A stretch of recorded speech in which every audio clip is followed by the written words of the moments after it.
짠.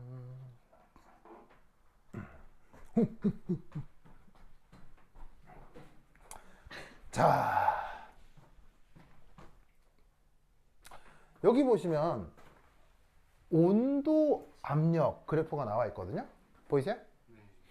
그러면서 그냥 어떤 물질이래요. 어떤 이니까는 구체적으로 얘기는 안 해주고 어떤 물질이라고 한 다음에 A, B, C가 어떤 상태들을 뜻한대요. 상태들을 뜻하는데 그거이 고체나 액체나 기체 중에 한 가지래요. 근데 1대1 대응이 안 되니까 우선적으로 A, B, C가 고체, 액체, 기체 중 누구인지를 확인해야 되겠죠. 무슨 말인지 알겠죠? 알겠죠? 그러면 이때 여기서 여러분들이 꼭 하나 기억할 것 중에 하나는 순물질. 자, 순물질이라고 썼으니까 혼합물이란 얘기예요? 혼합물 아니란 얘기예요? 혼합물 아닌 순물질의 상도표는 언제나 PT 그래프예요. PT 그래프. P가 뭐고 T가 뭐예요? 압력 온도. 그래서 내가 상도표 설명을 할 때 실험 장치에 대한 얘기 했었죠. 실험 장치가 뭐였어요? 피스톤. 무슨 그릇? 피스톤. 닫힌 그릇에 어떤 물질을 넣고 뭐를 변화시킬 수 있어요? 압력을 변화시킬 수 있죠. 뭐를 변화시킬 수 있어요? 온도를 변화시킬 수 있죠. 그래서 닫힌 그릇에 뭐 순물질을 넣고 온도도 바꾸고 압력도 바꾸고 해서 이 안에서 고체냐 액체냐 기체냐를 이렇게 별것도 아니고 눈으로 보고 관찰하는 거라고 했죠. 그러니까 그 관찰 결과를 무조건 온도와 압력 기준으로 데이터를 뭐냐면 표시하기 때문에 상도표는 무조건 압력 온도 그래프인 거예요. 무슨 말인지 알겠죠? 이때 이 온도 압력 그래프에서 상도표가 일반적으로 언제나 PT 그래프로 그 일반적 모습이 어떻게 되냐면 짜잔 짜잔 짜잔 뭐 요런 꼴로 표현이 됩니다. 조금 밑에다 그리자. 짜잔 짜잔 뭐 요런 꼴로 많이 표현이 됩니다. 그럼 여기에서 우리는 어떤 생각을 할 수 있냐면 이업 해서 어떤 등압 조건에서 여기가 온도축이니까 이리 갈수록 저온 조건이고 이리 갈수록 고온 조건이잖아요. 그러면 우리는 일반적으로 뭘 할 수 있냐면 등압 조건에서 저온 조건일수록 고체 맞나요? 그리고 온도가 증가하면 액체 맞나요? 그리고 온도가 더 증가하면 뭐죠?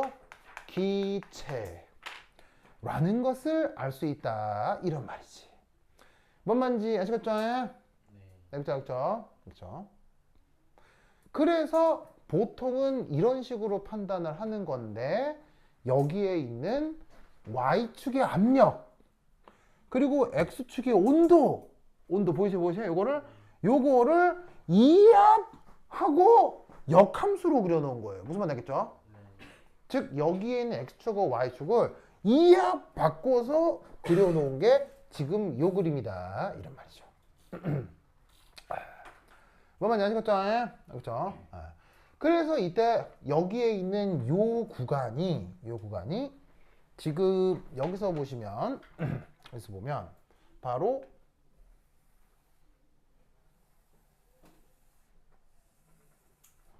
요런 구간을 요거를 잘라 가지고 뒤집은 거예요. 무슨 말인지 알겠죠?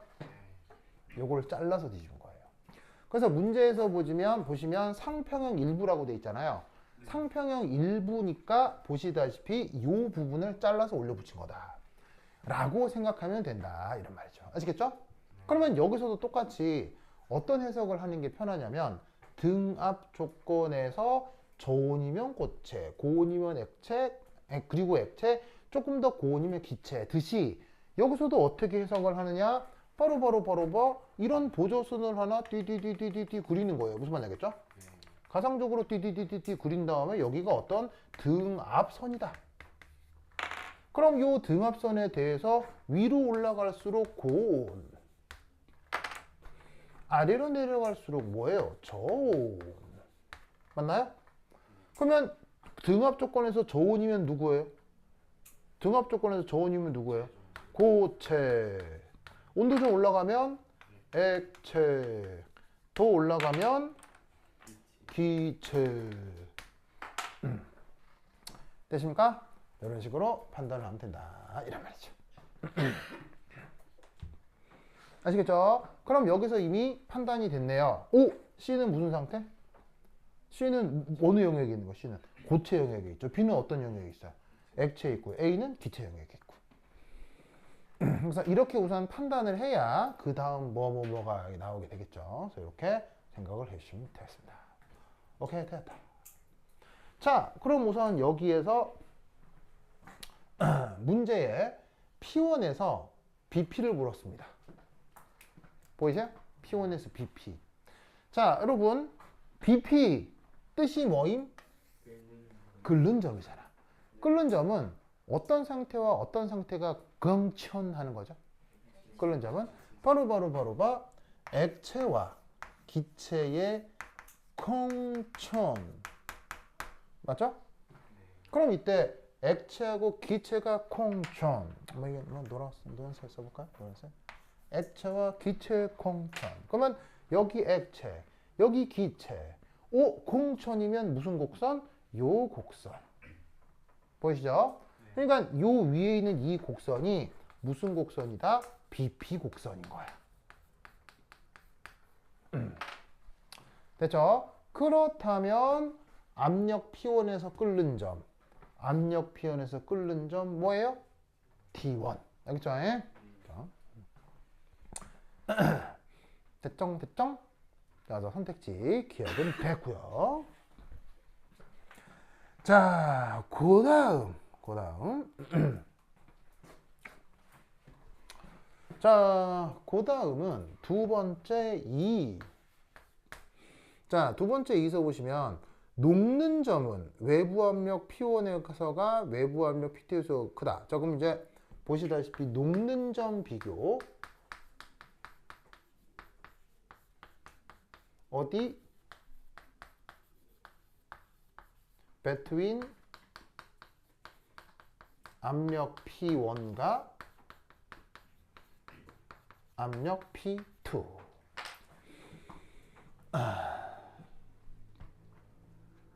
보이시죠? 자, 그럼 이게 어떻게 하라는 거냐? 녹는 점은 이제 또 어떤 상태와 어떤 상태의 공존이죠? 녹는 거는 바로 고체와 액체의 공존이죠. 그럼 고체, 액체 공존 조건이 어디냐? 이게 고체고 액체니까 이 직선이 녹는 점 곡선이구나.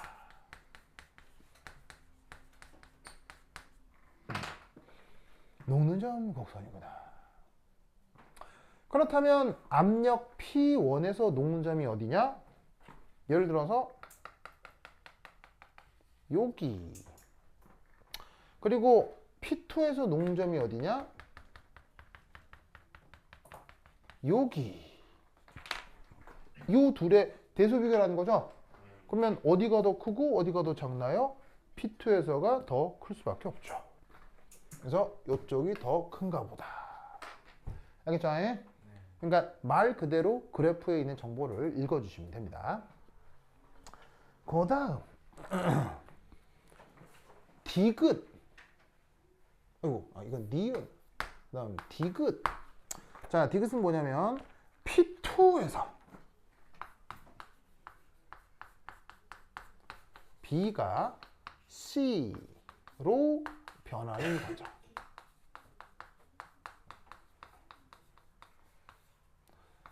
의 엔탈피 변화.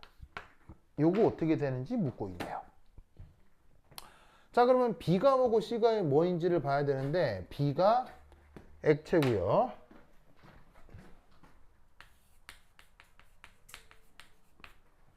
C는 고체네요. 그러면 뭐 액체가 고체로 변할 때죠.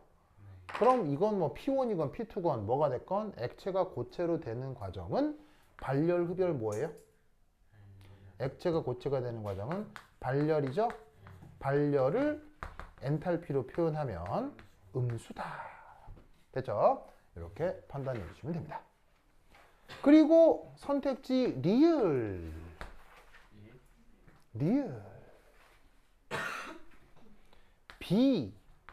B와 C 중 밀도가 더 큰 것은 어떻게 됩니까? B와 C 중 밀도가 더 큰 것은, 자 아까도 얘기했듯이 B는 액체고요. C는 고체죠. 그럼 이때 어디에 밀도가 더 크다? 이 경우 고체가 더 고밀도죠. 왜냐면 이 그래프 상에서 이 접선의 기울기가 플러스예요, 마이너스예요? 요게 기울기가 플러스죠. 그러면 이 PT 그래프 상에서는 고체가 더 고밀도라고 했죠. 그래서 액체하고 기체 사이에서도 접선의 기울기가 플러스예요, 마이너스예요? 액체, 기체 사이도 접선의 기울기가 플러스죠. 그러니까 액체하고 기체 중에서도 누가 더 고밀도예요? 액체가 더 고밀도죠? 고체, 기체 사이에서도 접선의 기울기가 뭐예요? 플러스죠? 그래서 누가 더 고밀도예요? 고체가 더 고밀도라고 했죠.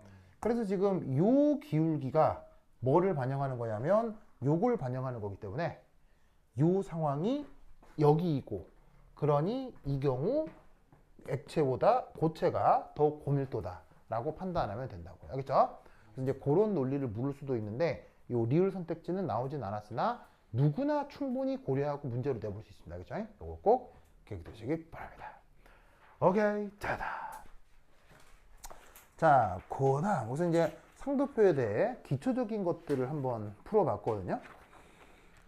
풀어봤는데 이때 뭘 한번 해볼 거냐면 뭘 한번 해볼 거냐면 저기 60페이지 찾았어요? 60페이지? 60페이지 찾았어요?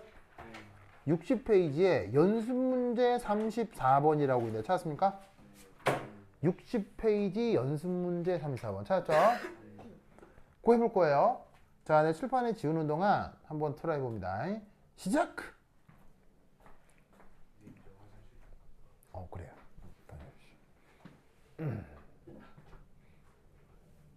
민성스.